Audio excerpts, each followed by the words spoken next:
Bismillahirrahmanirrahim. Assalamualaikum warahmatullahi wabarakatuh. Alhamdulillahi rabbil alamin. Wa asyhadu an la ilaha illallah wahdahu la syarika lah. Wa asyhadu anna Muhammadan abduhu wa rasuluh.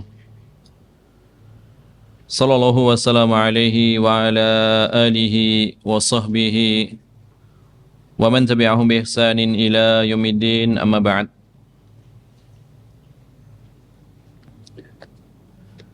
Kita lanjutkan pembahasan Bulughul Maram. Tadi sampai pada permasalahan yang berkaitan dengan mana yang didahulukan ketika ingin menggabungkan bersuci antara tayammum dan membasuh ataupun mandi. Mana yang didahulukan? Maka Al-Imam Ibnu Qudamah Al-Maqdisi rahimahullah ta'ala di dalam kitab Al-Mughni, beliau menjelaskan apabila seorang yang ada luka pada badannya, dia dalam keadaan junub, maka dia diberikan pilihan. Jika dia mau, maka dia boleh mendahulukan tayammum. Baru setelah itu, dia mandi. Membasuh seluruh badannya. Bertayamum dulu. Kalau mau. Tetapi kalaupun mau, dia boleh mengakhirkan tayamumnya. Jadi ada pilihan kalau seorang yang ada luka dalam keadaan junub. Karena memang di dalam mandi janabah itu tidak disyaratkan tertib urutan. Berbeda dengan mengangkat hadas kecil, berwudu. Memang ada urutannya. Ya. Jadi harus berurutan kalau mengangkat hadas kecil. Ini keadaan pertama. Orang yang apa? Orang yang memang ada luka pada badannya kemudian junub. Keadaan kedua, seseorang yang bertayamum karena memang air yang tadinya digunakan untuk bersuci, baik untuk berwudu maupun mandi, tidak cukup. Misalkan dia memiliki air cuma beberapa liter misalkan, yang kalau air tersebut digunakan untuk mandi sudah pasti tidak cukup, ya, setengah liter misalkan, kan nggak mungkin mandi setengah liter. Kalau wudu cukup, ini mandi misalkan. Jadi pasti kalau disiramkan ke seluruh tubuh pasti nggak mungkin mencukupi. Ada bagian yang tidak terkena air. Nah, maka pada saat ini dia harus mendahulukan menggunakan air. Karena hukum asalnya dia masih mampu menggunakan air. Maka kata Imam Ibnu Qudamah, bi khilafi ma idza kana tayammum li'adami ma yakfihi li jami' a'dha'ihi. Keadaan yang tadi, orang yang sakit kemudian junub, ini berbeda dengan keadaan orang yang bertayamum disebabkan karena penggunaan air yang tidak cukup, ya, untuk meratakan seluruh badannya. Fa innahu yalzamuhu isti'malul mai awalan. Maka pada saat ini dia wajib menggunakan air semampunya dulu. Ya. Setelah airnya dipakai semua, ternyata masih ada bagian tubuh yang tidak tersisa, baru dia bertayamum. Li'anna tayammuma lil adam. Karena dalam keadaan ini berarti tayamum dalam rangka apa? Ketiadaan air, ya. Wala yatahaqqaqu illa ba'da farahil ma'i. Tidak disebut dia dalam keadaan ketiadaan air kecuali setelah dia menggunakan seluruh air. Airnya masih ada di tempat airnya. Dia tidak disebut sebagai orang yang dalam keadaan ketiadaan air, ya, maka belum boleh bertayamum. Pakai dulu secukupnya, kurangnya baru dia setelah itu bertayamum. Ya, berbeda dengan keadaan tadi, orang yang luka mau ada air, mau kurang air memang tidak mungkin kan. Orang yang luka kemudian junub itu harus menunggu, ya, menunggu menghabiskan air nggak perlu, karena memang asalnya dia berhak, ya, untuk tidak menggunakan air mengenai lukanya, ya, dibolehkan untuk tidak mengenakan air pada lukanya. Ini dari dua perkara yang berbeda, ya. Jadi yang pertama tadi bebas, yang kedua adalah menggunakan air dulu semampunya, ya. Jadi ini juga perhatian. Jadi mentang-mentang airnya sedikit langsung tayamum, belum tentu, ya. Selama masih bisa digunakan, ya. Kecuali misalkan keadaan orang yang safar itu beda lagi. Karena kan orang safar kan sangat berhajat untuk minum misalkan. Ya. Ini keadaan yang berbeda tentunya. Ya, airnya tidak cukup saja di sini. Sedangkan kalau dia menggunakan air semuanya, dia masih bisa hidup, ya, nggak terancam ya kehilangan nyawa. Maka tetap menggunakan air semampunya, secukupnya gitu loh, secukupnya. Kemudian permasalahan berikutnya, satu permasalahan lagi, apabila seorang khawatir, ya, menggunakan air, khawatir membahayakan dirinya karena udara sangat dingin, ya, boleh nggak? Misalkan udara sangat dingin, boleh nggak bertayamum? Maka dirinci oleh Imam Ibnu Qudamah. Kata Imam Ibnu Qudamah di dalam Al-Mughni, fa in khafa min shiddatil bardi wa amkanahu an yusakhinal ma'a aw yasta'milahu ala wajhin ya'manu ad-darar mithlu an yaghsila udwan wa kullama ghasala syai'an satarahu lazimahu dzalik. Yang pertama, jika dia khawatir, ya, menggunakan air disebabkan karena sangat dingin udara sehingga airnya itu sangat dingin, sedangkan dia mampu untuk menghangatkan air, dimasak, ya, atau dia bisa menggunakan air tersebut pelan-pelan, misalkan setiap mencuci satu anggota badan maka ditutup dengan kain, ya, biar nggak kedinginan, atau tadi dimasak dulu airnya biar hangat, maka dia wajib melakukan hal tersebut kalau mampu, ya, dimasukkan ke dalam tempat air kemudian dipanaskan airnya. Kalau dia mampu harus menggunakan air dulu. Atau misalkan dia nggak mau memasak tetapi dia mau pelan-pelan saja, setiap anggota wudhu dicuci dia langsung lap misalkan, ya, atau ditutup, ya, atau ditutup, maka dia harus menggunakan air. Tapi kalau memang tidak mampu, memang kedinginan dan berbahaya, maka dia boleh bertayamum. Kemudian sholat menurut pendapat jumhur ulama. Nih, boleh tayamum. Kalau memang sangat dingin dan nggak kuat dia menggunakan air, ya, maka boleh bertayamum menurut pendapat jumhur ulama.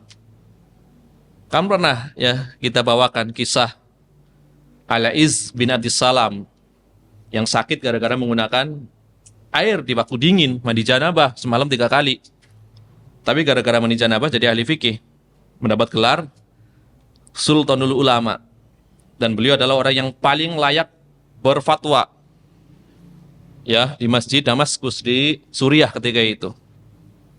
Dan beliau adalah di antara penulis kaidah fikih pertama.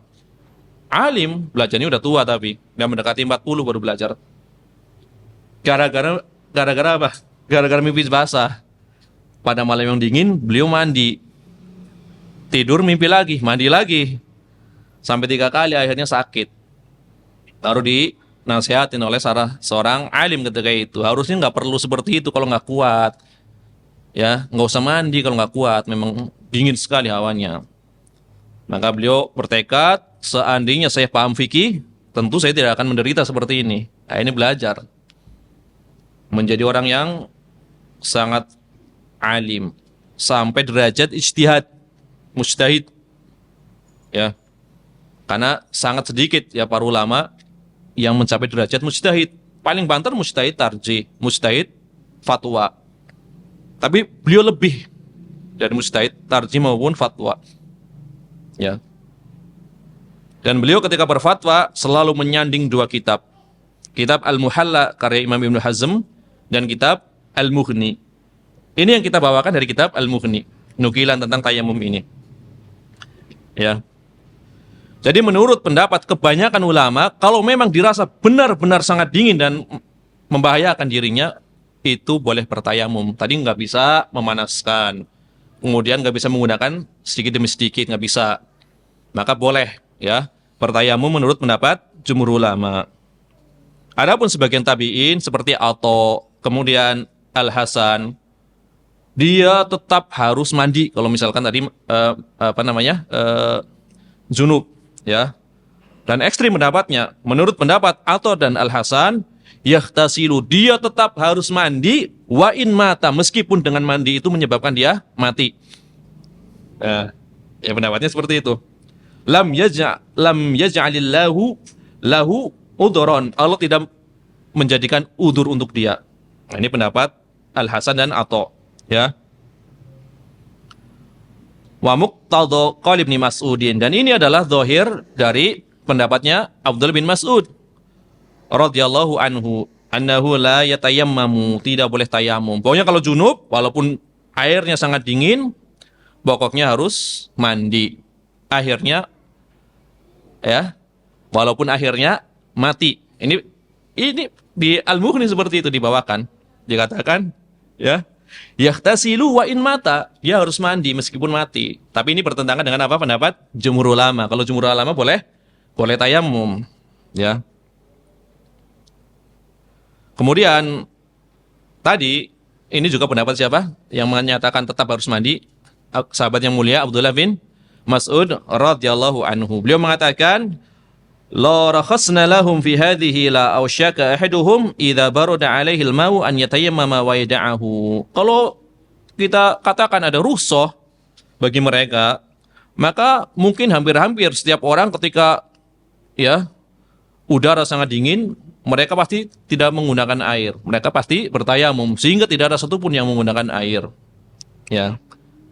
Jadi kalau dikasih rukhsah nanti semuanya bertayamum, tidak ada yang menggunakan air.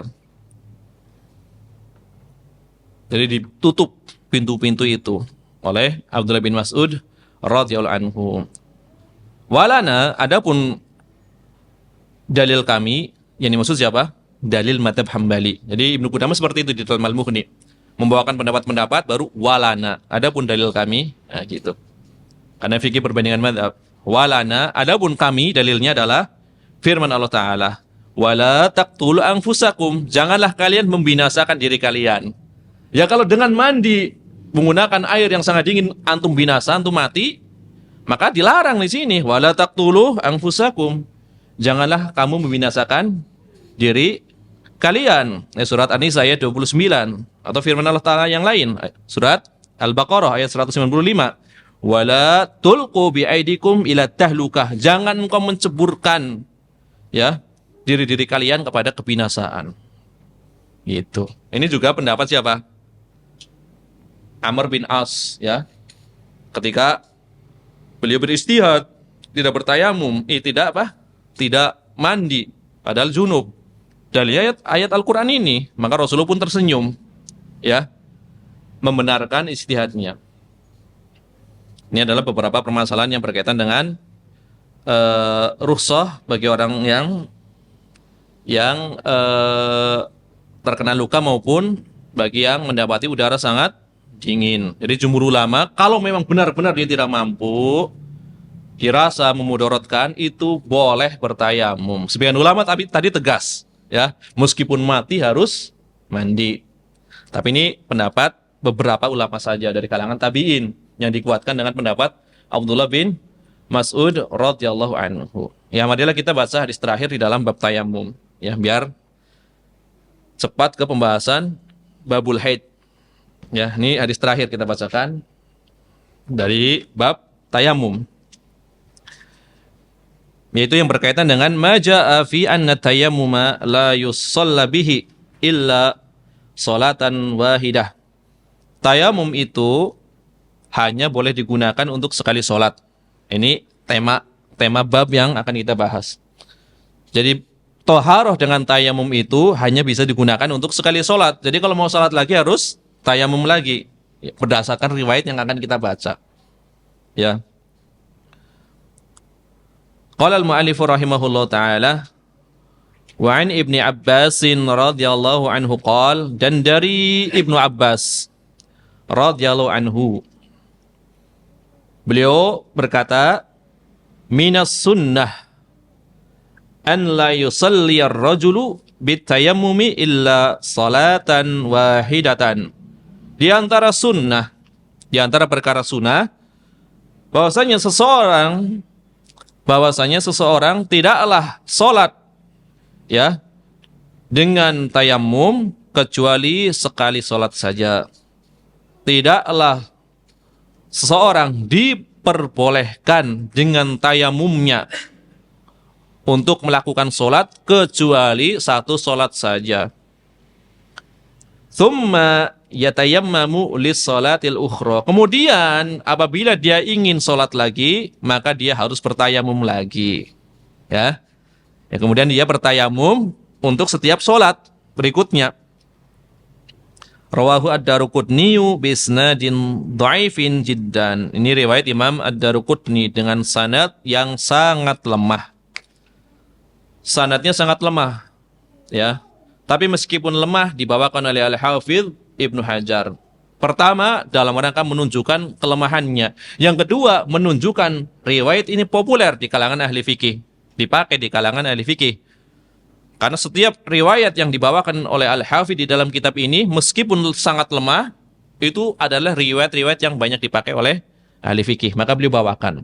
Ya, dengan dua tujuan. Menunjukkan lemahnya riwayat, menunjukkan riwayat ini adalah masyhur di kalangan ahli fikih. Ya. Jadi di antara sunnah adalah seseorang tidak boleh sholat dengan tayamum kecuali sekali sholat. Apabila ingin sholat lagi, maka harus tayamum lagi. Maknanya seperti itu. Tapi dikatakan tadi, sanadnya dhaif jiddan, ya, sangat lemah. Hadis ini diriwayatkan oleh Imam ad-Daruqutni, ya. Diriwayatkan oleh Imam ad-Daruqutni. Kemudian oleh Imam Abdul Razzaq As-Sun'ani. Ya. Siapa Abdul Razzaq As-Sun'ani? Sering disebut, harus hafal. Penulis kitab Musannaf Abdul Razzaq, guru dari Imam Ahmad bin Hanbal. Kan pernah ditanya Imam Ahmad bin Hanbal, ya Aba Abdillah, wahai Abu Abdillah, punya dari Imam Ahmad bin Hanbal. Ditanya tentang gurunya, bagaimana pendapat kamu tentang fikih gurumu, yaitu Abdul Razzaq. Yang ditanya siapa? Imam Ahmad bin Hanbal tentang fikihnya gurunya. Ya, seorang hafidz besar, ahli hadis besar, Imam Abdul Razzaq As-Sun'ani. Maka Imam Ahmad bin Hanbal memberikan jawaban dengan jawaban yang global. Tidak mengatakan guruku seperti ini, tapi jawaban Imam Ahmad adalah alangkah sedikitnya fikih yang ada pada ahli hadis. Jadi ahli hadis kebanyakan riwayatnya itu memang luas riwayat, banyak riwayatnya. Tapi sedikit yang memahami fikih, kecuali beberapa ahli hadis yang menggabungkan antara ilmu hadis dan ilmu fikih. Tapi beliau nggak ngomong Abdul Razzaq. Tapi beliau ditanya tentang Abdul Razzaq, jawabnya nggak langsung Imam Ahmad, jawabnya secara global. Wahai Imam Ahmad, bagaimana pendapatmu tentang fikih gurumu Abdul Razzaq? Kata Imam Ahmad, alangkah sedikitnya fikih yang ada pada ahli hadis. Jawabnya gitu. Ya. Kan kemarin telah kita bawakan contoh dialog Imam Ahmad bin Hanbal dalam suatu permasalahan. Bagaimana dengan Malik, bagaimana dengan Al-Auza'i, bagaimana dengan Abu Hanifah, bagaimana dengan Syafi'i, kan dijawab semua. Yang paling top adalah ketika ditanya tentang Syafi'i, ya, hadisnya sahih, ra'yunya juga sahih. Syafi'i seperti itu. Ketika ditanya bagaimana dengan pendapat Imam Malik hadisnya sahih, ra'yunya dhaif. Bagaimana dengan pendapat Al-Auza'i, hadisnya dhaif, ra'yunya dhaif. Bagaimana pendapat Imam Abu Hanifah, enggak ada hadis, enggak ada ra'yu. Maksudnya dua-duanya lemah. Ketika ditanya Syafi'i, hadisnya sahih, ra'yunya sahih. Berarti mengumpulkan dua perkara di sini Imam Syafi'i, ya, ilmuwan di dalam ya ilmu hadis dan ilmu fikih, luar biasa. Kemudian hadis ini diriwayatkan pula oleh Imam Al-Baihaqi, ya, Imam Al-Baihaqi dari jalur Al-Hasan ibni Umarah, dari Al-Hakam ibni Utaibah, dari Mujahid. Mujahid siapa? Murid Ibnu Abbas. Maka di sini juga dari Ibnu Abbas radhiyallahu anhuma. Kemudian Imam Ad-Daruqutni setelah membawakan riwayat ini, beliau mengomentari Al-Hasan ibnu Umarah dhaifun. Rawi yang kita sebut tadi, Al-Hasan ibnu Umarah adalah seorang yang lemah. Ya. Kemudian wa hadzal isnad dhaifun jiddan. Sanad di sini sangat lemah. Sebagaimana dikatakan oleh Al-Hafidz, ya. Karena Al-Hasan ibnu Umarah Ibnul Mudarrib Al-Bajli dikatakan matrukul hadis. Apa itu matrukul hadis? Hadis yang ditinggalkan, tidak dianggap riwayatnya. Kemudian Imam Ahmad bin Hambal, kemudian Imam Abu Hatim, kemudian Imam Muslim, Nasa'i, dan Daruqutni juga menyatakan demikian. Matrukul hadis, riwayatnya ditinggalkan. Kemudian Imam Ibnul Madini juga memberikan komentar terhadap rawi ini yang bernama siapa tadi? Al-Hasan ibnu Umarah. Beliau mengatakan kana yad'ul haditha. Dia biasa memalsukan hadis. Biasa memalsukan hadis, ya. Wa qala Syu'bah ibn al-Hajjaj, ya, Amirul Mukminin fil hadis, mengatakan yakdzibu, dia pendusta, suka berdusta. Kemudian juga Syu'bah juga mengatakan, ya, dia meriwayatkan hadis-hadis dari Al-Hakam. Kemudian kami pun bertanya, ya, kepada Hakam tentang riwayatnya. Maka beliau mengatakan, ma sami'tu minha syai'a. Aku tidak mendengar sedikit pun hadis darinya. Ya. Kemudian Imam As-Saji juga mengatakan dhaifun matrukun. Dhaif, ditinggalkan. Azma'a ahlul hadis ala tarki hadithihi. Ahli hadis telah ijma' untuk meninggalkan riwayatnya atau hadisnya. Berarti berat ini, ya. Komentarnya ngeri-ngeri kan?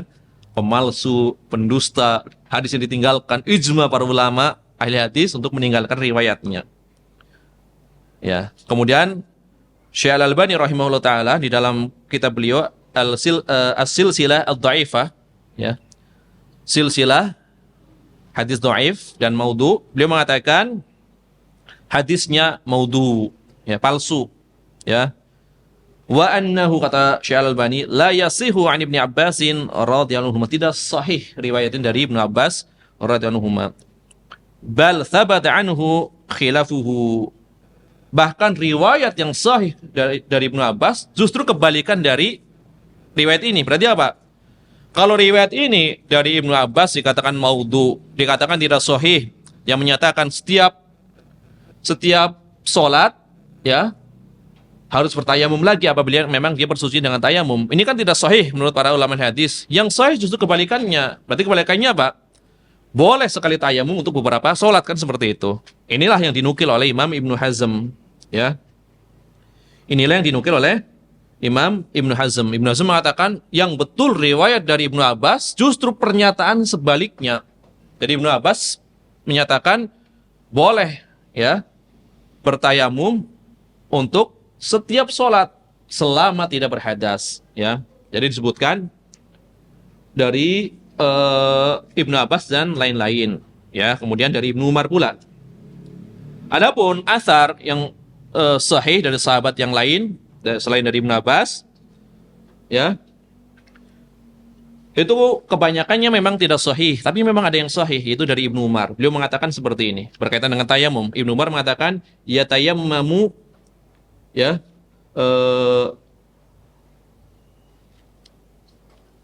enggak, riwayat dari Ibnu Umar justru mendukung riwayat di dalam kitab Bulughul Maram. Tadi yang kita bawakan ada riwayat dari Ibnu Abbas, ya. Riwayat Ibnu Abbas menunjukkan tidak perlu bertayamum untuk setiap sholat. Ya. Tadi dikatakan hadisnya adalah sangat apa? Sangat lemah. Kenapa para ulama menggunakan hadis ini? Kan ini sangat lemah. Marfunya ini sangat lemah. Lagi-lagi sebagaimana riwayat yang sebelum kita bawakan tadi, riwayat pembahasan sebelumnya, ketika disyariatkan untuk mengusap di atas perban, itu berasal dari Ibnu Umar. Juga di dalam riwayat ini ada riwayat dari Ibnu Umar yang mendukung riwayat ini, yang mendukung riwayat marfu ini, dan riwayatnya sahih. Asar dari Ibnu Umar, ya. Maka disebutkan riwayat dari Ibnu Umar radhiyallahu anhu, beliau mengatakan, yatayammamu likulli sholatin wa in lam yuhdits. Maka setiap orang yang tadinya bersuci dengan tayamum, maka hendaknya setiap mau sholat lagi, dia bertayamum lagi, meskipun belum berhadas. Berarti apa? Riwayat mauquf ini mendukung riwayat hadis dhaif ini. Ya. Dan Imam Al-Baihaqi mengatakan, hada isnadun sahihun. Ini sanad yang sahih. Ya. Kemudian beliau mengatakan, asahu hadithi atau asahu hadithin fil bab hadis Ibnu Umar radhiyallahu anhuma. Riwayat yang paling sahih di dalam bab ini adalah riwayat Ibnu Umar ini, ya. Wa bihi taqa'u al-kifayah. Maka sudah mencukupi riwayat dari Ibnu Umar ini, ya. Kenapa? Idza yu'rafu lahu 'anis sahabah ya mukhalifun. Karena tidak diketahui dari para sahabat yang menyelisihi pendapat Ibnu Umar ini, ya. Wallahu a'lam. Ini kata Imam Al-Baihaqi. Nah, ini pentingnya, ya. Pentingnya membacakan syarah Bulughul Maram. Kalau kita melihat misalkan redaksi Bulughul Maram ini saja, ini kan hadisnya sangat lemah. Kenapa dipakai? Ternyata ulama bukan hanya berdalil dengan hadis marfu. Ternyata riwayat Ibnu Umar, kata Imam Al-Baihaqi, ini riwayat yang paling sahih. Berarti apa? Hukum asalnya ada perbuatan dari para salaf, di antaranya para sahabat. Nah, ternyata apa? Tidak semudah itu para ahli fikih berdalil. Mentang-mentang ini hadisnya nggak ada yang sahih, dhaif jiddan. Syekh Albani mengatakan hadisnya palsu, bukannya dhaif. Syekh Albani mengatakan palsu tadi riwayatnya. Ternyata para ulama, sebagaimana yang diriwayatkan oleh Imam Al-Baihaqi, mengambil riwayat dari Ibnu Umar. Ketika Ibnu Umar mengatakan seperti ini, di hadapan para sahabat tidak ada satupun yang membantahnya. Tidak dikenal ada yang menyelisih pendapat Ibnu Umar. Berarti berlaku di kalangan sahabat. Maka inilah pendapat jumhur ulama, bertayamum untuk setiap sholat, ya. Berbeda dengan Imam Abu Hanifah. Imam Abu Hanifah berbeda, karena Imam Abu Hanifah berpendapat tayamum itu mengangkat hadas, sehingga selama dia nggak melakukan pembatal sholat, itu pembatal apa? Pembatal tayamum, tentu dan seterusnya, masih berlaku tayamumnya. Terus bagaimana Abu Hanifah memahami riwayat ini? Ya kan? Ya karena Imam Abu Hanifah berdalil dengan riwayat yang marfu ini tidak sahih, ya kan? Sedangkan ini ada riwayat mauquf seperti itu. Jadi di antara 4 madhab, 3 madhab mengamalkan riwayat ini. Kalau dikatakan riwayatnya lemah, dikuatkan oleh perbuatan Ibnu Umar atau fatwa dari Ibnu Umar. Adapun Imam Abu Hanifah menyatakan tayamum mengangkat hadas. Ya karena mengangkat hadas nggak perlu wudu lagi, kan masih suci. Berarti. Jadi dibangun di atas apa? Keyakinan mengangkat hadas atau mubih atau membolehkan saja. Di situ. Ya. Maka ya disinilah ada dua pendapat di kalangan para ulama.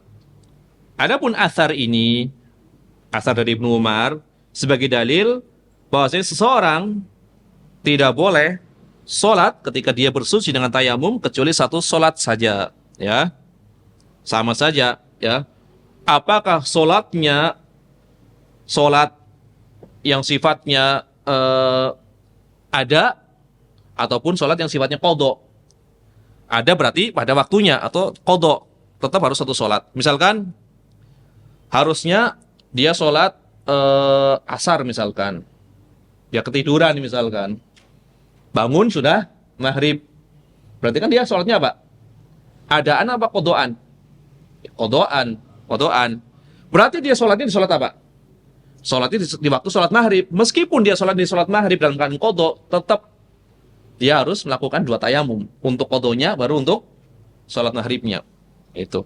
Jadi yang dihitung bukan waktu sholatnya, tapi jumlah sholatnya gitu loh.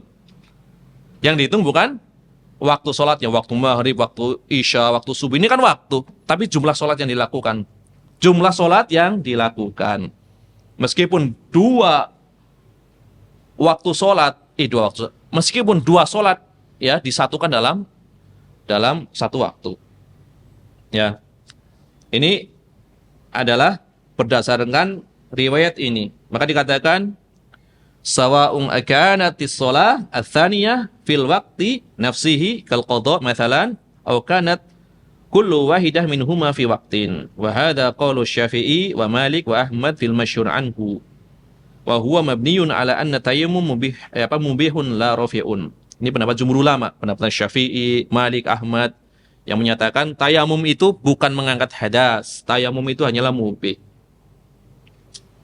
Adapun pendapat yang kedua, boleh bagi seorang yang bertayamum untuk melakukan sholat ya sebanyak apapun dari sholat-sholat 5 waktu misalkan atau sholat yang lainnya. Inilah madhab Abu Hanifah dan sebuah riwayat di dalam madhab Hambali, tapi bukan mu'tamad.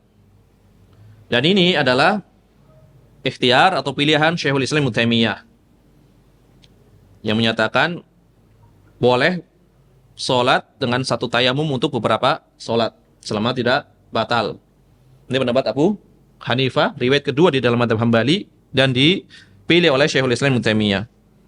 Kemudian dari kalangan Syafi'iyah yang memilih pendapat ini adalah Imam Ibnul Mundzir. Ya, beliau nyatakan di dalam kitab Al-Awsat. Kemudian pendapat ini juga pendapat Imam Ibnu Hazm Al-Zahiri. Ya, tentunya pendapat ini adalah pendapat Imam As-Sun'ani. Ya. Jadi mereka berpendapat tayamum itu mengangkat hadas. Jadi dibangun di atas pendapat itu. Kalau berpendapat mengangkat hadas, ya udah, sekali tayamum selama belum batal ya boleh untuk beberapa kali sholat.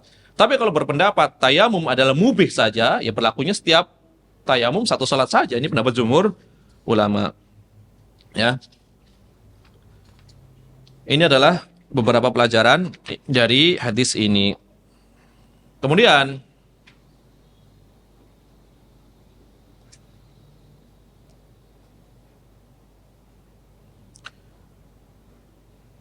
ada beberapa permasalahan ya yang masih berkaitan dengan bab ini, bab tayamum. Sebelum kita masuk ke babul haid, masih bahas tayamum dulu. Adapun berkaitan dengan hadis ini jelas, 1 perkara saja. Hanya 1 pembahasan. Apakah tayamum untuk beberapa sholat atau cuma 1 sholat? Jadi pendapat yang dipilih oleh jumhur ulama adalah sesuai dengan judul bab. Sesuai dengan judul bab. Bismillah. Jadi kalau dikatakan nanti, kenapa berpendapat dengan itu padahal itu hadis dhaif? Kita jawab, athar dari Ibnu Umar sahih. Sedangkan Ibnu Umar ketika berfatwa seperti itu, tidak ada satupun sahabat yang membantahnya. Kan mengikuti apa? Manhaj salaf. Ibnu Umar kan salaf. Ya kan? Ya. Bahkan alimnya salaf di zamannya. Ya. Para sahabat tidak semuanya berijtihad. Tidak semuanya berijtihad. Yang berijtihad bisa dihitung dengan jari. Ya, yang berfatwa bisa dihitung dengan jari. Yang sering berfatwa lebih bisa lagi dihitung dengan jari. Yang diikuti madhabnya lebih lagi bisa dihitung dengan jari. Dari sekian puluh yang banyak berfatwa dirinci lagi menjadi lebih sedikit lagi. Yang paling banyak diikuti cuma 4 di zaman sahabat. 4 orang yang fikihnya paling banyak diikuti. Jangan dikatakan di kalangan sahabat tidak mengikuti pendapat sahabat lainnya. Banyak yang mengikuti pendapat sahabat lainnya karena nggak semuanya ahli ijtihad para sahabat. Ya, mereka betul adalah kaum yang mendapatkan keridhaan dari Allah Subhanahu wa taala, tapi nggak semuanya ahli ilmu, ya. Dikatakan tidak semuanya ahli ilmu, ini bukan meniadakan keadilan mereka. Kalau mereka meriwayatkan hadis tentu adil, ya. Tapi tidak semuanya bisa berijtihad. Jadi pendapat yang sangat berlebihan, misalkan para sahabat semuanya bisa berijtihad, ini keliru, ya. Nggak semuanya berijtihad. Kan ada yang awamnya, sebagaimana keadaan kaum muslimin, cuma mereka punya keistimewaan, ya, dari sisi keimanannya, dari sisi ketakwaannya, jelas.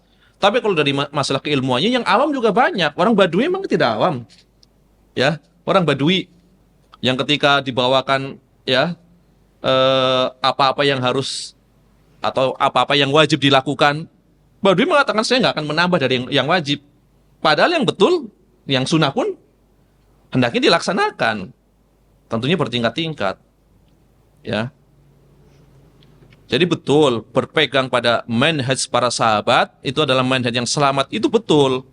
Cuma jangan menempatkan setiap sahabat itu ahli ijtihad semua, ini keliru, ya. Buktinya ada mazhab sahabat ketika itu. Yang ngapain susah-susah membahas syarat-syarat ijtihad kalau semuanya bisa berijtihad, ya.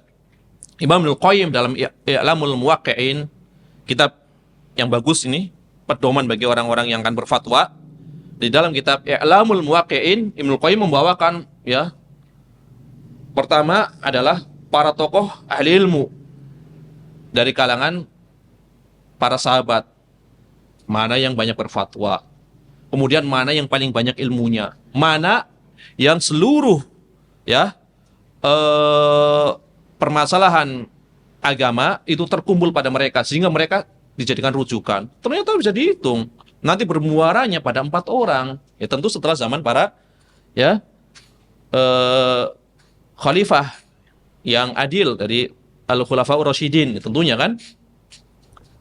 Di antaranya adalah Ibnu Abbas, Ibnu Umar, Zaid bin Thabit, sama Abdullah bin Mas'ud. Yang lain taklid kepada mereka. Jangan sampai mengatakan mana ada para sahabat taklid. Banyak, bukan ada. Ya. Banyak para sahabat taklid dengan sahabat yang lainnya dalam permasalahan ijtihadiyah. Karena kan enggak semuanya ahli ijtihad. Ya. Ini perlu diluruskan sebenarnya. Ya. Mengikuti pemahaman para sahabat bukan menempatkan seluruh sahabat itu ahli ijtihad semua. Ya. Ada yang mengikuti pendapat sahabat lainnya, ya. Ada beberapa permasalahan, ya, sebagai turunan dari permasalahan di dalam bab ini. Yang pertama adalah bertayamum disebabkan karena khawatir, ya, tidak mendapati waktu untuk melaksanakan sholat wajib. Misalkan dia khawatir apabila dia menggunakan air nanti keluar waktu, ya. Kemudian dicontohkan kasusnya. Kasusnya seperti apa? Orang yang khawatir, ya, kehilangan waktu sholat. Maka Syekhul Islam Ibnu Taimiyah, beliau mengatakan apabila telah masuk waktu sholat, kemudian ada seseorang yang baru bangun tidur, kemudian bangun, sudah masuk waktu sholat, kemudian dia tidak mendapati air di hadapannya atau di sekitarnya. Jadi ketika dia ingin menggunakan air itu membutuhkan waktu, ya. Kalau dihitung, ya, secara teori kalau dihitung untuk mendapatkan air, ya kemungkinan dia akan terluput dari waktu sholat tersebut, ya. Contohnya apa? Ya misalkan orang ketiduran belum sholat asar. Orang ketiduran, bangun dalam keadaan masih sholat asar memang waktunya, mau berwudu nggak ada air, ya. Sedangkan airnya itu jauh, dia menimbang. Kalau saya ke sono mencari air, kemungkinan keluar waktu. Kemungkinan menempuh perjalanannya misalkan 20 menit, sedangkan waktunya tinggal seberapa jam. Waktu menuju sholat maghrib misalkan. Berarti pasti kalau jalan ke sana apa? Pasti lewat waktu, seperti itu kan. Maka menurut Syekhul Islam Ibnu Taimiyah, hendaknya orang tersebut dia sholat dalam keadaan bertayamum, ya. Inilah pendapat madhab Hambali dan jumhur ulama. Ini menurut Syekhul Islam Ibnu Taimiyah. Jadi ditimbang ya, dia baru bangun. Ya antum tahu lah, ada jadwal waktu sholat misalkan.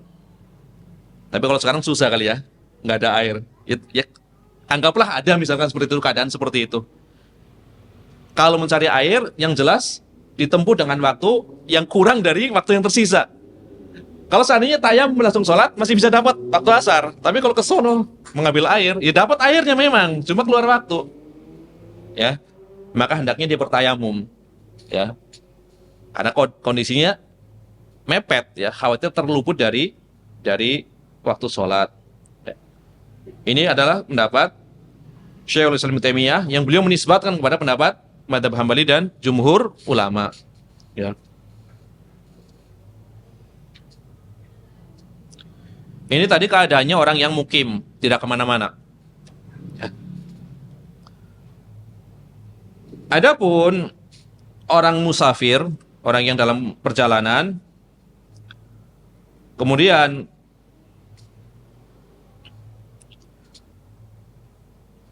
apabila dia sampai, dikatakan ammal musafiru, adapun orang-orang yang safar, idza wasala ila ma'in wa qad daqa al-waqtu fa innahu yusalli bitayammum ala qawli jumhuril ulama wa kadzalika law kana hunaka bi'run lakin la yumkin an yasna'a lahu hablan hatta yakhrujal waqtu aw yumkina hufral ma'i wa la yuhfaru hatta yakhrujal waqtu fa innahu yusalli bitayammum. Sama orang yang musafir, ya, apabila dia memungkinkan yang mendapatkan air, tetapi waktunya sangat sempit, maka hendaknya dia bertayamum menurut pendapat jumhur ulama.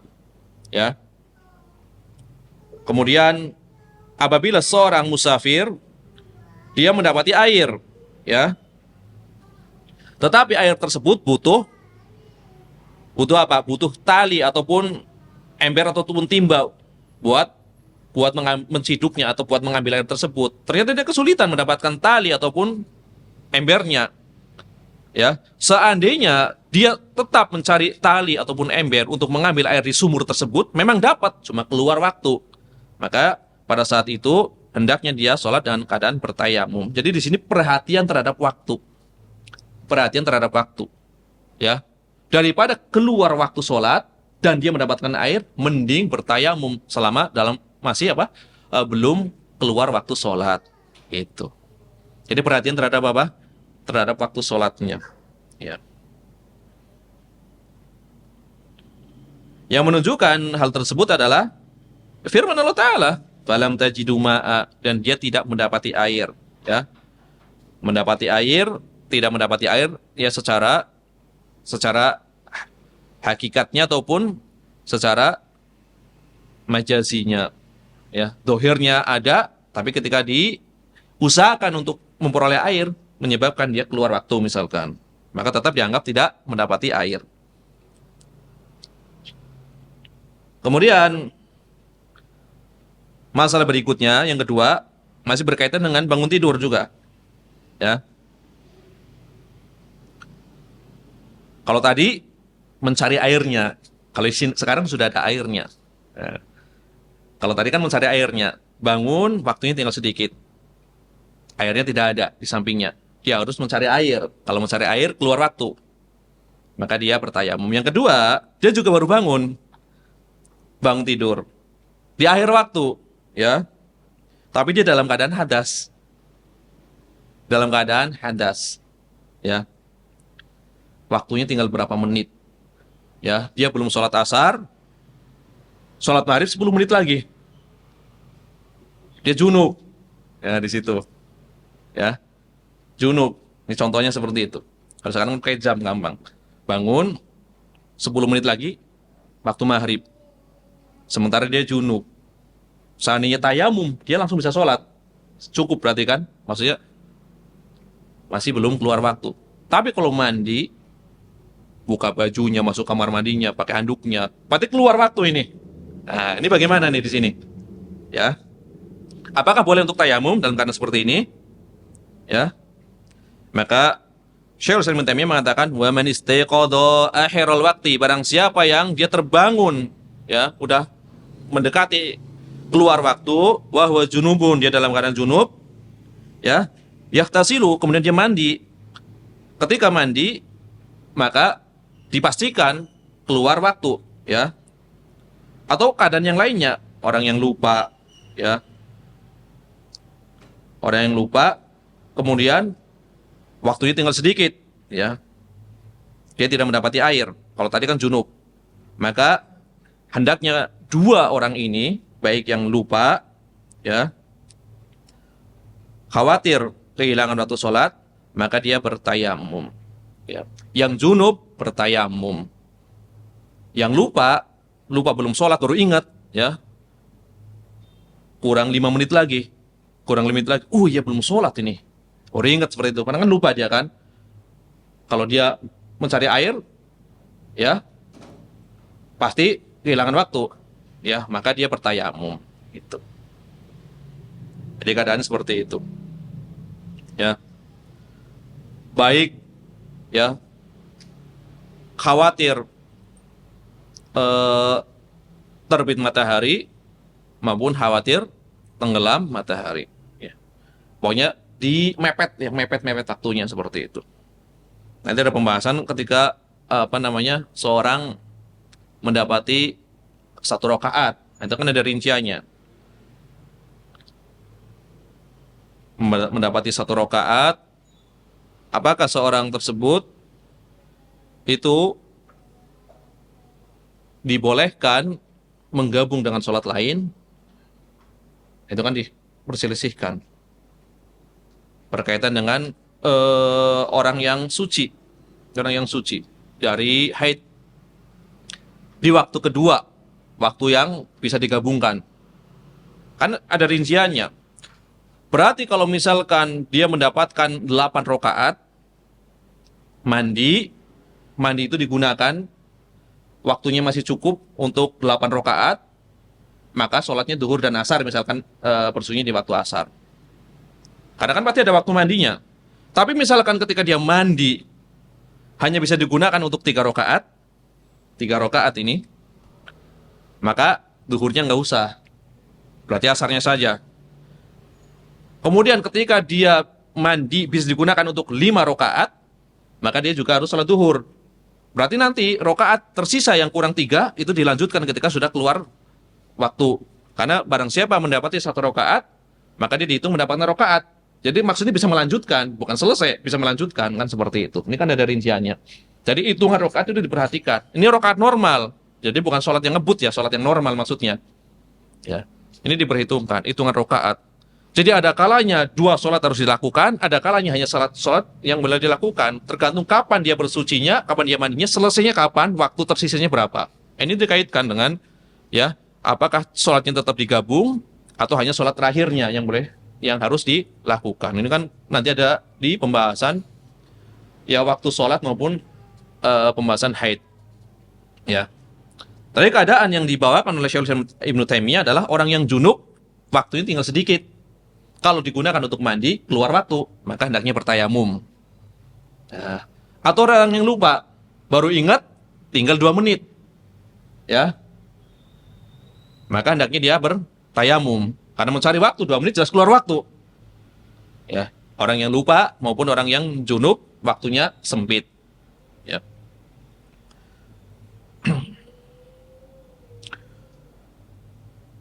Kemudian permasalahan berikutnya, seorang yang dia bertayamum, khawatir terlewat dari sholat jenazah. Kalau tadi kan sholat wajib, ya, tentu kan sholat wajib jelas lah, ya, sangat ditekankan. Ini sholat jenazah, yang hukumnya apa? Hukumnya sholat jenazah apa hukumnya? Fardu kifayah. Berarti di bawah levelnya lah dari fardu ain. Dia khawatir kalau dia mencari air atau menggunakan air, junub misalkan, junub pengen ikut sholat jenazah, tapi kalau dia mandi kelewat sholat jenazahnya, ya, bukan sholat jenazah yang di kuburan, ini maksudnya sholat jenazah normal gitu.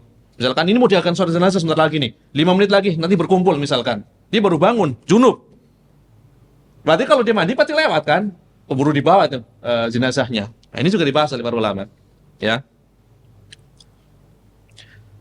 Maka, ya, dikatakan Dzaba jama'atun min ahli ilmi ila masyru'iyyati tayammum. Maka sekelompok dari ahli ilmu berpendapat tetap berpendapat dalam keadaan seperti ini, khawatir kelewatan sholat jenazah, terluput dari sholat jenazah, tetap disunahkan untuk bertayamum, ya.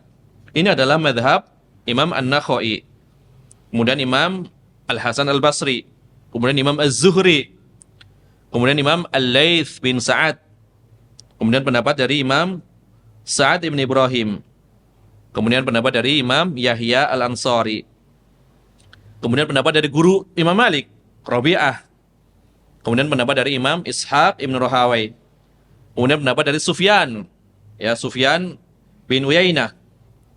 Kemudian ini adalah pendapat atau salah satu pendapat dari Imam Ahmad bin Hambal, satu riwayat dari Imam Ahmad bin Hambal.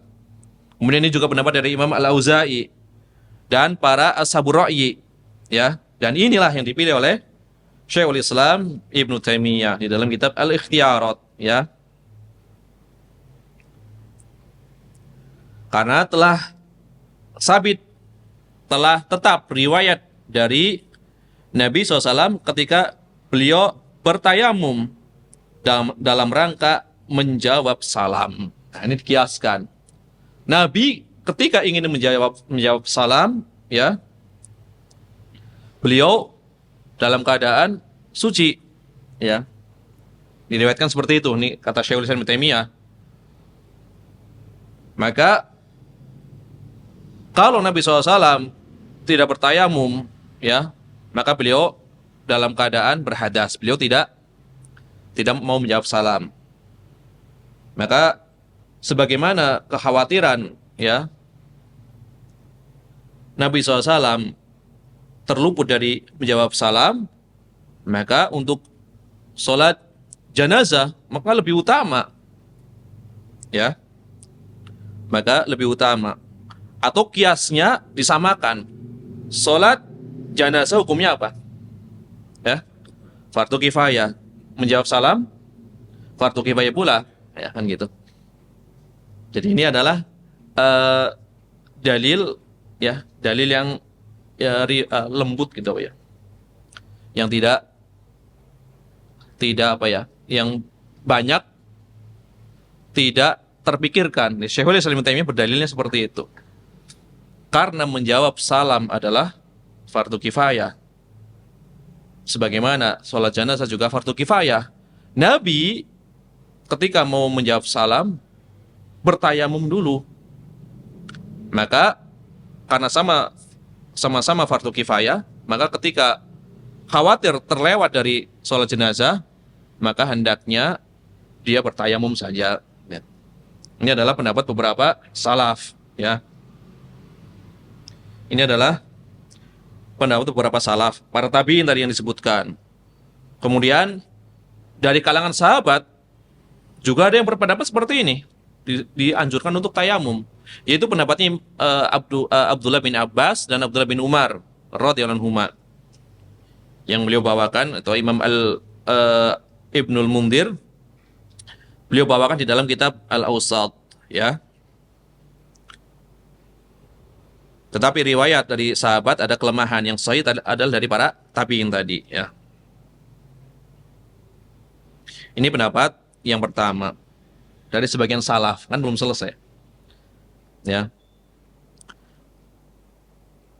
Disamakan dengan salam karena menjawab salam adalah fardu kifayah. Adapun sekelompok ulama yang lain berkaitan dengan kekhawatiran tidak mendapati sholat jenazah, maka mereka berpendapat tidak disyariatkan tayamum, ya, apabila memang dia bisa mendapati air meskipun terluput dari sholat jenazah, ya, meskipun dia kehilangan sholat jenazah. Ini adalah madhab Syafi'i, kemudian Abu Thawr, kemudian Imam Ibnul Mundir, dan sebuah riwayat di dalam madhab Hambali, ya. Jadi dikaitkan dengan apa? Dengan ada air atau tidak. Orang yang mendapatkan air, maka dia tidak boleh bertayamum, ya. Apalagi ini adalah sifatnya adalah fardu kifayah, yang kalau sudah ada yang melakukan, maka Masih dituntut atau enggak? Tidak dituntut. Berbeda tadi keadaannya dengan orang yang sholat wajib. Memang dituntut setiap orang yang fardu ain, ya. Ketika fardu ain betul khawatir terluput dari waktu sholat, maka dia bertayamum. Ini kalau terluput dari sholat jenazah, yang lain sudah melaksanakan, dia kan nggak dituntut. Karena nggak dituntut, maka ya tetap harus mandi selama dengan syarat dia memperoleh air, ya. Selama dia memperoleh air. Berarti ada dua mazhab. Semuanya diriwayatkan dari salaf. Ya, semuanya dari salaf, ya.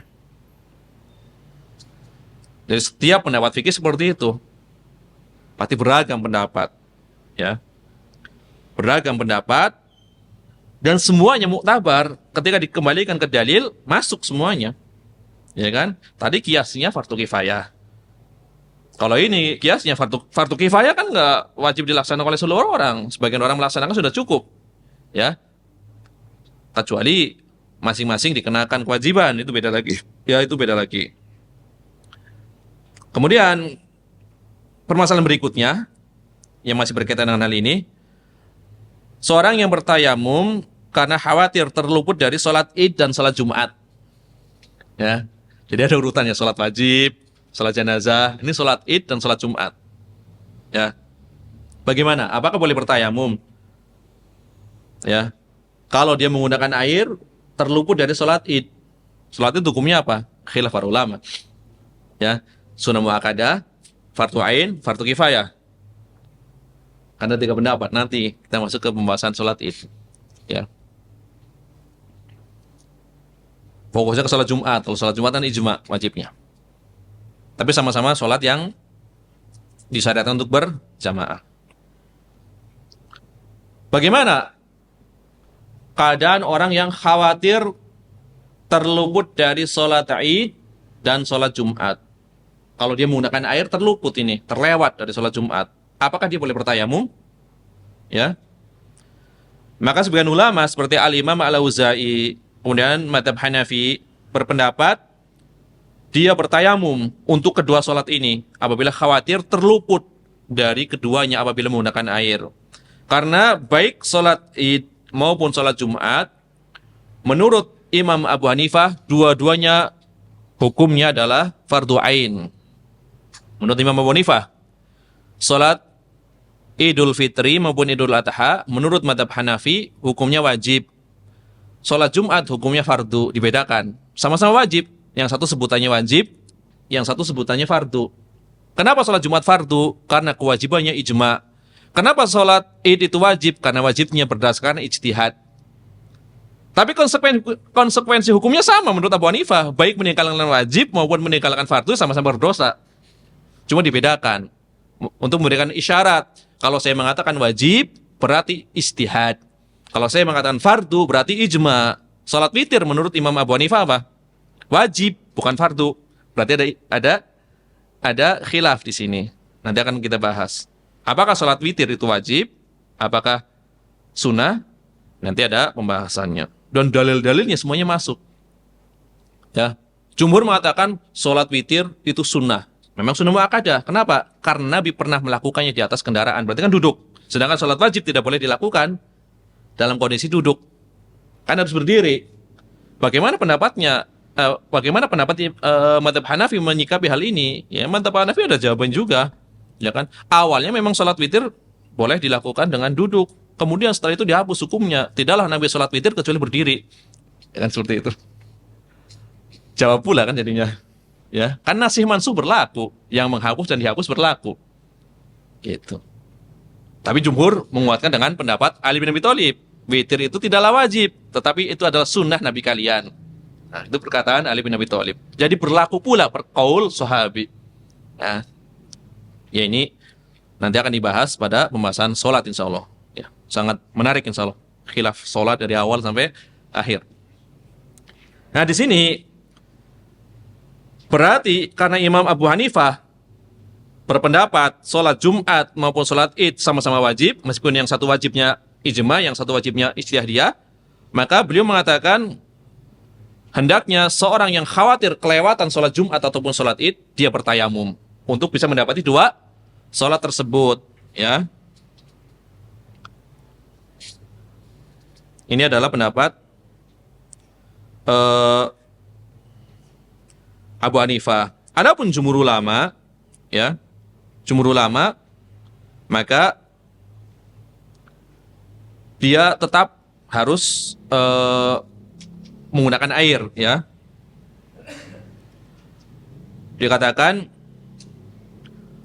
wa in fatat ma'al imam, ini kalau sholat id, apabila seorang terluput sholat id bersama imam, falahu an yusalliyaha jama'atan thaniyah, maka boleh sholat jamaah kedua. Ini sholat id menurut jumhur ulama ini. Sholat id kan tidak wajib. Dan jumlah jamaahnya nggak harus 40 menurut jumhur ulama. Berapapun boleh. Apabila seorang terluput sholat id bersama imam yang asalnya tadi melakukan sholat id, maka boleh bikin jamaah kedua, melakukan sholat id setelah berjamaah, ya. Karena waktu sholat id itu terbentang, ya, sampai matahari tergelincir, ya. Ini sholat id. Adapun berkaitan dengan sholat Jumat, apabila memang terluput dari mendapatkan sholat Jumat, maka sholat secara berjamaah sholat zuhur bagi yang terlewatkan atau mendapati sholat Jumat. Ini jumhur ulama, ya, sebagaimana disebutkan oleh Imam Ibnu Qudamah di dalam kitab Al-Mughni dan Imam Ibnul Mundhir di dalam Al-Awsat. Jadi kalau sholat Idul Fitri ataupun Idul Adha dikatakan sebagai sunnah, maka boleh dilakukan menjadi atau dilaksanakan dalam keadaan jamaah kedua. Kalau dikatakan hukumnya fardu kifayah, maka boleh pula dilakukan di jamaah kedua, karena kan tidak terikat dengan jumlah jamaah. Kan jumhur mengatakan sholat Jumat itu harus minimal 40 orang. 40 orang, tapi bukan mukim. Kalau mukim kan sekedar tinggal. Ini berat syaratnya kalau sekarang. Penduduk asli, masalahnya. Yang tinggal bukan sekedar tinggal, memang dia menetap di situ dan sudah menjadi penduduk situ. Kalau sekedar mukim kan bisa aja ngontrak lama juga mukim kan gitu. Ya, dan dia memang penduduk situ, sudah menjadi penduduk situ. Kayak kalau mungkin KTP-nya sudah menjadi penduduk situ, ya udah dianggap penduduk situ. Kalau sekedar singgah, KTP-nya Kalimantan misalkan, dia tinggalnya di Jakarta, mukim, dalam madzhab Syafi'i berat ini, belum dihitung yang 40, ya. Tapi intinya lebih ketat Jumat gitu kan.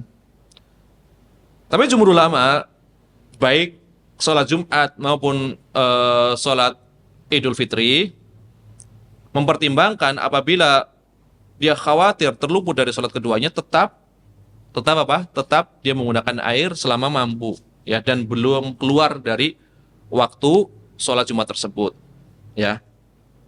Karena pertimbangan utama awalnya memang waktu kan seperti itu. Adapun sholat Idul Fitri kan terbentang waktunya sampai tergelincir matahari. Kemudian sholat Jumat apabila memang terluput, ya, karena ada udzur sebab, maka dia melakukan sholat zuhur, ya, sholat zuhur. Bahkan ketika seorang terlambat sholat Jumat juga terkadang melakukan sholat zuhur. Contohnya bagaimana? Seorang sudah berusaha, ya, ingin mendapati sholat Jumat. Kemudian ketika sampai di masjid, dia mendapati imam telah bangkit dari ruku di rakaat kedua, ya. Dia ikut atau berdiri saja, ya? Yang sampai ke masjid berdiri atau ikut gerakan imam? Kan ikut saja, tapi kan nggak mungkin dia dihukum sholat Jumat udah kelewatan, kecuali masih satu rakaat. Barang siapa mendapati satu rakaat dari waktu sholat Jumat, maka dia mendapatkan rakaat, maksudnya dilanjutkan, tinggal berdiri satu rakaat lagi. Ini udah di rakaat kedua, imam udah bangkit, berarti udah kehilangan ruku kedua. Sedangkan dia mendapati imam masih melakukan gerakan sholat, tapi lewat ruku, udah berlalu rukunya, tetap harus mengikuti, tapi diniatkan sholat zuhur. Sholat Jumat gimana? Udah kehilangan, ya, udah kehilangan sholat Jumat dia. Ya. Maka ketika imam salam, dia berdiri 4 rakaat, ya, sholat zuhur, ya. Karena dia mendapati imam telah bangkit dari ruku kedua, berarti kan nggak dihitung. Kecuali masih mendapati ruku atau berdiri sebelum ruku. Nah, ini kan banyak kasus seperti ini, mungkin terjadi, ya. Beberapa kali mendapati orang seperti itu. terlambat, ya, terlambat seperti itu kan, di rakaat kedua udah bangkit dari ruku, ya. Ini orang terlambat, ya, tetap ikut imam, kemudian sebagian sholat 1 rakaat doang, sebagian 2 rakaat doang, repot banget ini awam, ya. Jadi buat formalitas saja sholatnya. Kalau dia sholatnya misalkan 2 rakaat masih mending gitu kan, dianggapnya itu udah Jumat. Ada yang formalitas, jelas-jelas dia datangnya mendapati imam sudah ya sudah lewat dari ruku seperti itu. Kemudian dia hanya sholat 1 rakaat, ya kan. Padahal yang betulnya adalah dia harus sholat 4 rakaat. Ada yang 1 rakaat, ada yang 2 rakaat. Ada lagi yang bertakbir sebelum imam bertakbir, ya. Ada yang bertakbir sebelum imam bertakbir, mendahului imamnya. Dan ini ya banyak dilakukan ya. Kalau ditegur bisa rame kan seperti itu. Emang harus ikut kamu kan repot jadinya. Heeh. Ya karena mereka sebagian memang sangat awam seperti itu. Ya, ini banyak kasusnya. Yes. Beberapa kali menjumpai hal seperti itu. Ya. Ada yang bertakbir duluan sebelum imam. Ada yang harusnya menambah rakaat, ada yang terlambat. Bukannya menambah 4 malah 1 doang. Ya. Maka ini sangat penting. Ya. Karena yaitu sholat itu adalah amalan yang paling pertama kali ya dihisab seperti itu. Mungkin bagi yang sudah ngaji, antum ketika melihat orang sholat mungkin merasa heran, ya, melihat durasi waktunya begitu ngebutnya. Sholat 4 rakaat asar misalkan, ya, ya mungkin sengebut-ngebutnya orang yang sudah ngaji itu masih kena semua bacaannya gitu loh. Nah kalau yang nggak ngaji, ya, benar-benar ngebut tahu-tahu udah salam. Kayaknya baru berdiri tahu-tahu sudah salam. Ini benar, ini banyak soalnya. Ya mohon maaf aja. Kadang di sini kan sambil ngajar tiba-tiba ada yang sholat. Saya lagunya baru berdiri, tahu-tahu sudah salam saja. Saking ngebutnya, Pak. Dan ini di masjid-masjid juga seperti itu.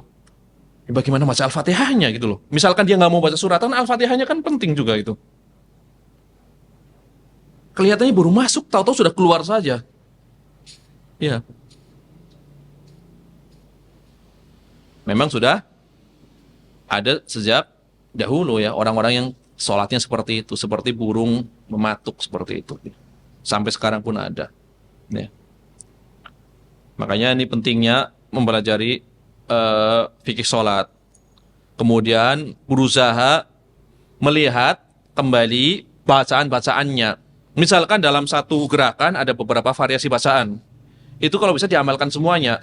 Kalau mengamalkannya satu saja, itu bacanya kadang nggak mikir, kayak otomatis. Tapi kalau misalkan bacanya bervariasi itu lebih khusyuk, lebih menghadirkan bacaan. Ya, pertama mengamalkan seluruh riwayat kalau mampu. Yang kedua lebih menghadirkan hati. Misalkan kita membaca tasbihnya misalkan yang standar Subhana Rabbil Azim, misalkan gitu aja. Terkadang mengucap Subhana Rabbil Azim sudah nggak sadar. Yang penting bunyi otomatis. Tapi kalau misalkan ditambah dengan zikir yang lainnya, ya. Misalkan subhanakallahumma rabbana wa bihamdika allahumma firli. Itu agak mikir kan? Akhirnya jadi lebih konsen. Atau bacaan suratannya kalau sholat sendiri misalkan ya.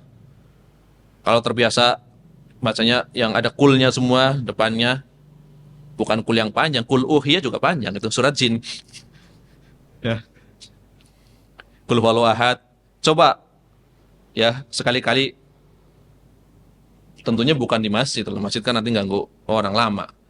Kalau di rumah misalkan salat ba'diyah, nggak apa-apa baca surat yang beda gitu. Meskipun nggak terlalu panjang. Misalnya biasanya qul huwallahu ahad, coba bacanya wal adiyat misalkan. Kan agak konsen karena harus mikir gitu kan jangan sampai salah. Atau baca al-qari'ah misalkan. Biasanya kan baca kuliah sama qul huwallahu ahad. Kalau banyak orang itu lebih menghadirkan, kehusuan. Tapi kalau dia bari itu, ya kayak lewat saja rasanya, sudah nggak mikir lagi otomatis. Ya kayak otomatis saja, bacaan ruku, bacaan sujud itu kayak otomatis. Maka di antara hikmah kata Syekh Muhammad bin Shalih Al Utsaimin, hikmah mengamalkan seluruh riwayat apabila memang khilafnya tanawu, ya variasi banyak ya pilihannya, maka kalau bisa dilakukan semua, lebih menghadirkan kekhusyuan. Misalkan ada beberapa macam doa istiftah ya, ada Allahumma bait baini, ada Allahu akbar kabiro. Coba diselang-seling ya. Kalau setiap hari kabiro kayak lewat saja, atau kalau setiap hari Allahumma bait baini juga akan lewat saja. Jadi mengumpulkan beberapa kebaikan ya, mengamalkan sunnah semuanya, lebih menghadirkan hati ya. Kemudian yang ketiga, agar kita senantiasa ingat terhadap riwayat-riwayat itu. Jadi ada 3 keutamaan. Kenapa dikatakan mengamal sunnah? Karena sunnah kalau memang datangnya dari Nabi SAW, kalau bisa seumur hidup minimal kita lakukan semua. Kalau memang ada. Kayak kata Sa'id Ibn Musayyib mengatakan, apabila engkau mendapati sunnah atau sampai kepadamu sunnah dari Nabi SAW, dan antum mampu melakukan, meskipun seumur hidup sekali, hendaknya lakukan. Misalkan ini contohnya. Nabi SAW ketika salat malam kan banyak variasinya salat witirnya. Ya, yang dicontohkan kan ada beberapa. Ada yang versi 3 rakaat witir, kan minimal 1. Riwayat yang ada kalau bisa dilakukan semuanya. Pernah minimal sekali. Misalkan kita pernah salat witir 1 rakaat, pernah kita lakukan gitu. Witir 3 rakaat langsung pernah kita lakukan. 3 rakaat dibagi 2, 21 pernah kita lakukan. 5 rakaat cuma sekali-kali. Malam salat malam misalkan mempraktekkan witir 5 rakaat. Kemudian malam berikutnya mempraktekkan witir 7 rakaat. Kemudian malam berikutnya mempraktekkan witir 9 rakaat yang duduk di rakaat ke-8. Walaupun mungkin seumur hidup sekali aja, tapi pernah melakukan sunnah ini. Ya. Maka ini adalah yang terbaik kata Sayyidul Musayyib. Meskipun sekali. Kan ini pernah ada contohnya semua. Coba sekali praktekkan sholat malam yang witirnya 9 rakaat duduk di rakaat ke-8. Ya, yang nahan kentut juga nih kalau panjang nih. Kan 1, 2, 3, 4, 5, 6, 7, 8 baru duduk nih. Baru berdiri ke rakaat 9. Ya sekali-kali. Jadi seumur hidup sekali. Ya, kalau bisa. Karena ini kan sampai riwayatnya kepada kita gitu loh. Jadi bukan untuk tiap hari seperti itu. Karena Nabi pernah mempraktekkan. Ya. Kemudian yang terakhir,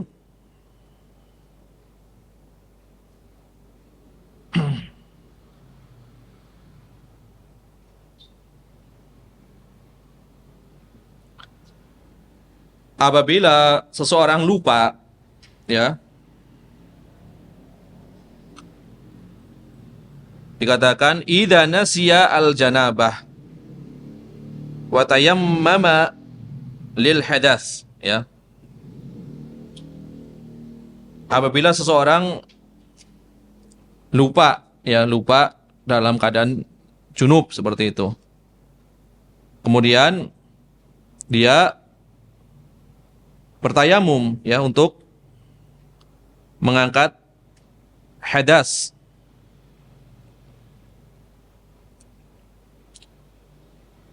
Padahal di situ kalau seorang yang junub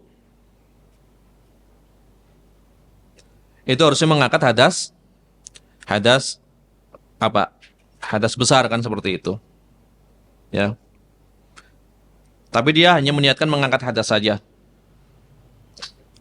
Jadi begitu dia telah bertayamum, dia baru ingat bahwasanya dia itu hadasnya hadas besar, janabah.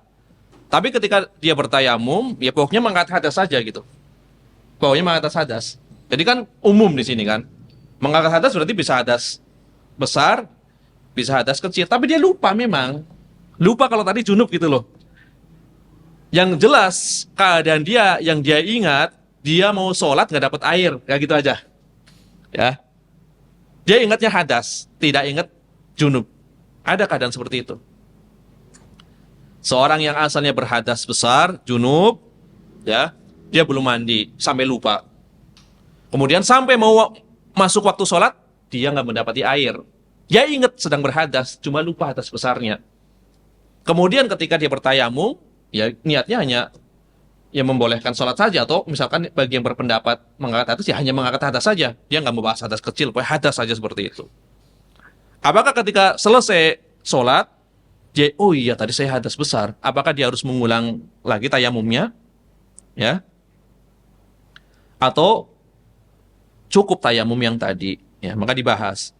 Imam Ahmad, kemudian Imam Malik, Imam Abu Thawr, bahwasanya hal itu tidak mencukupi, harus ditentukan. Karena Nabi bersabda, innamal a'malu binniyat, ya.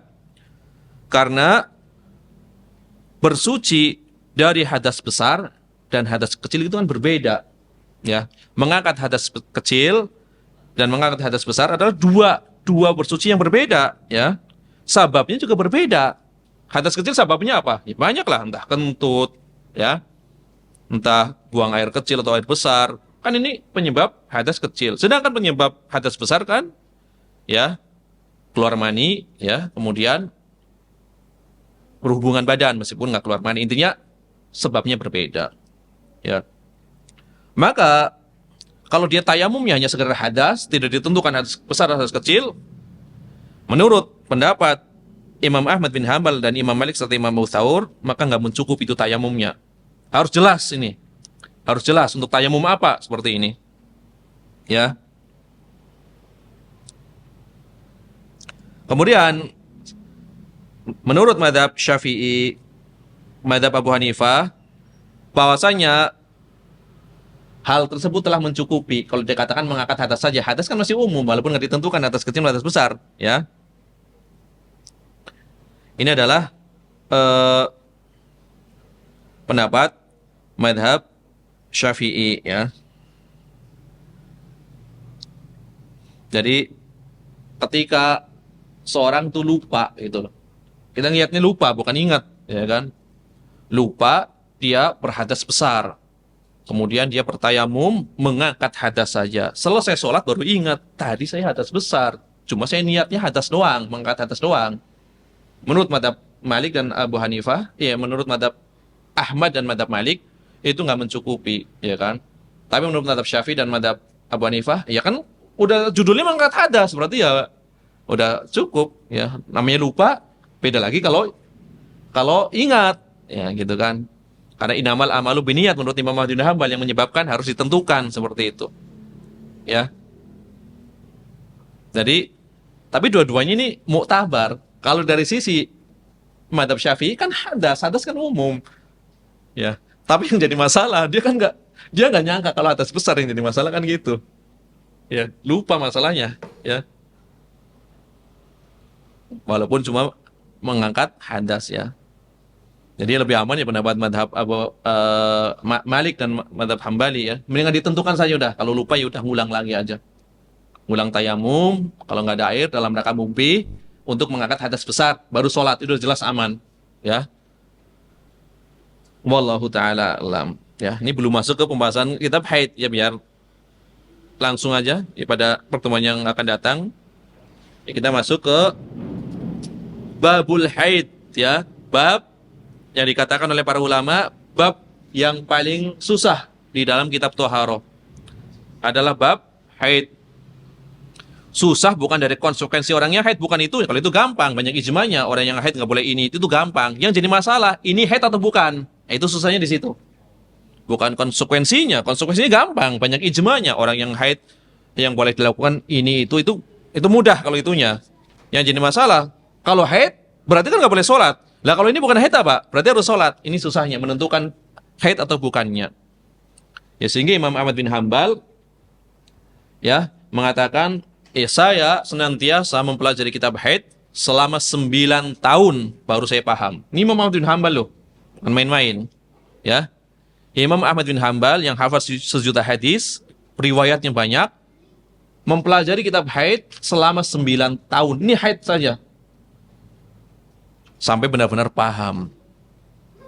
Kemudian Syekh Utsaimin di dalam mukadimah kitab haid, baik Asyarhul Mumti maupun Fathul Jalil juga mengatakan ini pembahasan yang paling susah di kalangan para ulama. Apalagi zaman sekarang ada pil yang bisa misalkan menunda haid dan seterusnya. Jadi menyebabkan haidnya nggak teratur, kan seperti itu. Karena nanti ada wanita yang mempunyai kebiasaan haid. Kebiasaannya misalkan setiap bulan itu 7 hari misalkan, itu kan kebiasaan. Tapi ada yang memang sepanjang tahun itu nggak teratur, kadang 5, kadang 3, kadang 4, dan itu nggak pernah sama, selalu tidak teratur. Maka tentu cara menghukumnya bukan dari kebiasaan, bukan, tapi dari sifat darahnya membedakan. Tapi setiap keluar darah bisa membedakan, ya, ini darah apa, haid atau istihadah. Karena nggak punya kebiasaan. Kalau punya kebiasaan kan gampang. Biasanya 5 ya 5 lagi setiap bulan kan gitu. Kalau nggak punya kebiasaan, atau misalkan dia punya darah kebiasaan, ya. Kemudian setelah melahirkan, setelah menyusui, ternyata menjadi tidak teratur. Kadang maju, kadang mundur. Ini kan banyak sekali kasusnya. Disebabkan karena banyak kasusnya ini, maka ini kesulitan bagi para mufti untuk menentukan ini haid atau ini bukan. Jadi banyak ijtihadiyah di dalam permasalahan itu. Jadi yang susah bukan konsekuensi dari haidnya. Kalau konsekuensinya gampang, banyak yang sepakat. Yang susah adalah apakah ini haid atau darah yang lain. Itu yang susah di situ. Ya. Ya, demikianlah yang bisa disampaikan pada kesempatan kali ini. Mudah-mudahan Allah Subhanahu wa taala memberikan taufiknya kepada kita semua. Subhanakallahumma bihamdika asyhadu an la ilaha illa anta astaghfiruka wa atubu ilaik. Wa sallallahu wasallam ala nabiyyina Muhammad wa ala alihi wa sahbihi ajmain wa akhiru da'wana anil hamdulillahi rabbil alamin. Wassalamualaikum warahmatullahi wabarakatuh.